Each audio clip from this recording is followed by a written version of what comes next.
Nothing about my life is lucky. Nothing. A lot of grace, a lot of blessings, a lot of divine order, but I don't believe in luck.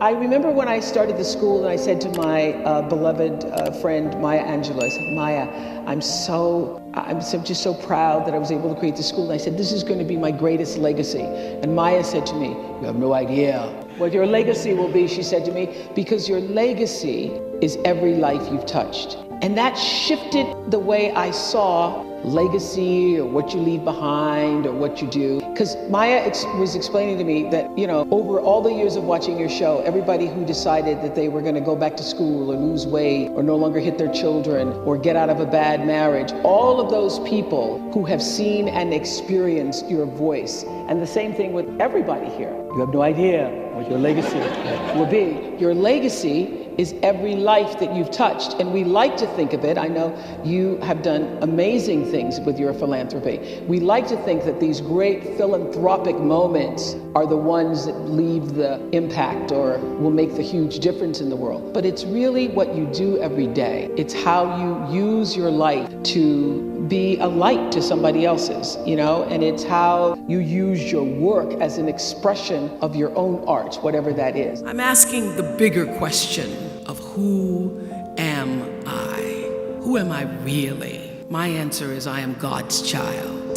I am that which is born of all that is. I am, as Pierre de Chardin said, a spiritual being having a human experience. Come trailing the breath of the ancestors yet, but trailing the breath of the angels. And understanding that because I am connected to the source of all that is possible for me. That's who I am. And what do I want? I don't want to just be successful in the world. I don't want to just make a mark or have a legacy. The answer to that question for me is I want to fulfill the highest, truest expression of myself as a human being. I want to fulfill the promise that the Creator dreamed when He dreamed the cells that made up me. What do I want?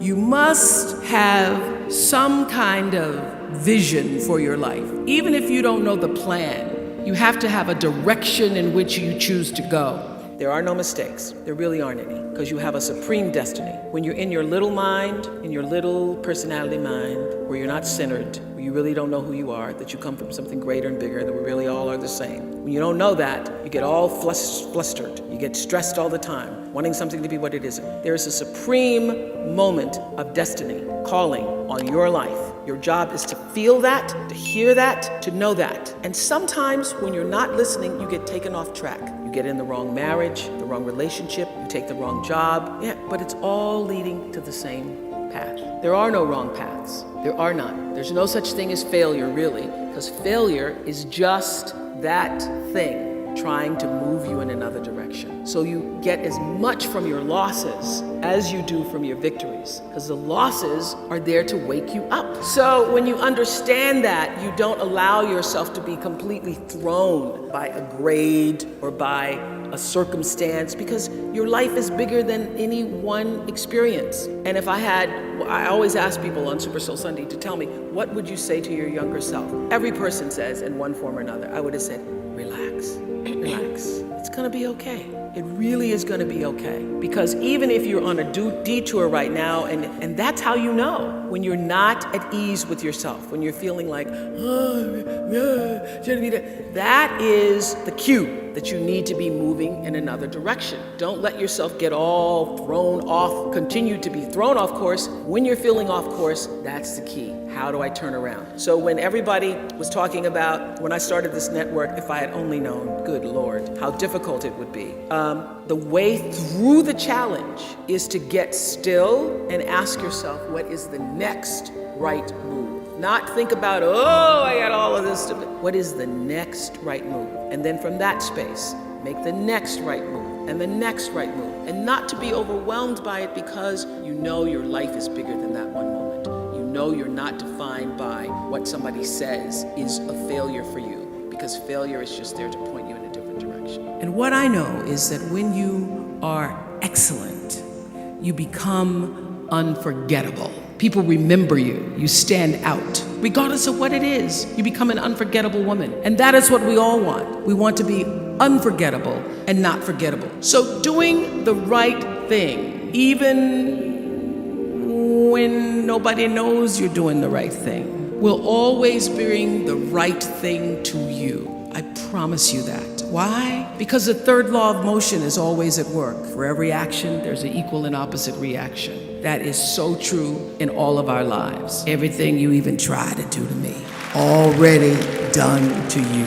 Everything you even try to do to me, already done to you. So you don't have to worry about revenge or getting back at somebody, making sure they pay. You just have to do the right thing, and the right thing will follow you even when people don't support it. What I've learned is that's a great metaphor for life. You want to be in the driver's seat of your own life, because if you're not, life will drive you. Nurture yourself, honor yourself, stop the crazy mind chatter in your head that tells you all the time that you're not good enough, because that's the number one, I found too, issue with everybody. The reason people say, how was that?